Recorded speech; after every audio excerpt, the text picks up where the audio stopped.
வேதாகமத்தின் கடின வார்த்தைகளில் இன்றைக்கு அமெரிக்கை என்ற வார்த்தையை பற்றி நாம் தெரிந்து கொள்ளப் போகின்றோம்.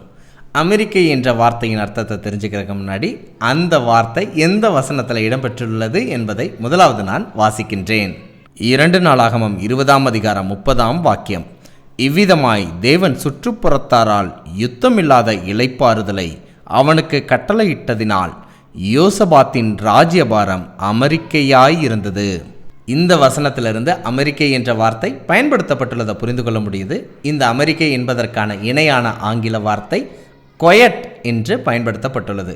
அதாவது அமெரிக்கை என்பதற்கான எளிமையான தமிழ் அர்த்தமுள்ள வார்த்தை அமைதி என்பதை நாம் புரிந்து கொள்ளலாம்.